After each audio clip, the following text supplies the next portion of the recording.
হরপা বানে ডুবেছিল পশ্চিম মেদিনীপুর জেলার ঘাটাল চন্দ্রকোনা ছাড়াও দাসপুরে বিস্তীর্ণ এলাকা। চন্দ্রকোনা থেকে জল কমলেও ঘাটাল পৌর এলাকা সহ কয়েকটি গ্রাম পঞ্চায়েত এলাকায় এখনো জলমগ্ন, রাস্তাঘাট জলের তলায়।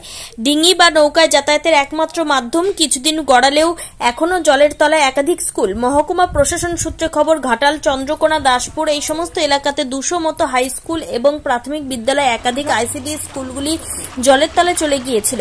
বন্যার জল কমতে শুরু করলেও এখনো একাধিক স্কুল জলের তলায়। পড়াশোনা নিয়ে চিন্তায় স্কুলের ছাত্রছাত্রীরা। এই বিষয়ে ঘাটালের মহকুমা শাসক সুমন বিশ্বাস বলেন, স্কুলগুলি ডুবে গিয়েছিল, স্কুলগুলিকে দ্রুততার সাথে ছন্দে ফিরিয়ে ক্লাস শুরু হবে। বহু স্কুল এখনো ডুবে রয়েছে বন্যার জলে। শিক্ষা দপ্তরকে বিভিন্ন রিপোর্ট পাঠানো হচ্ছে। মানুষজন চাইছেন দ্রুত ছন্দে ফিরুক ঘাটাল। স্কুল বন্ধ রয়েছে কতদিন? এক সপ্তাহ। জল তো কমছে? হ্যাঁ, এখনো জল রয়েছে। বন্ধ স্কুলের মধ্যে অনেকটাই জল প্রবেশ করেছিল। স্কুলের ভিতর প্রায় 4 থেকে 5 ফুট, মানে পিছন দিকটা যেটা রান্নার জায়গাগুলো, সেখানে প্রায় জল ছিল।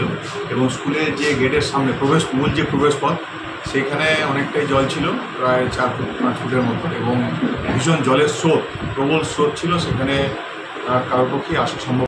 এই মুহূর্তে চন্দ্রকোনা 1 এবং 2 ব্লকের জলস্তর অনেকটাই কমেছে। মাঠের মধ্যে কিছু জল আছে, তবে আর ঘাটাল শহরে কিছুটা জল আছে, ঘাটাল ব্লকে কিছু অংশ জলের তলায় আছে।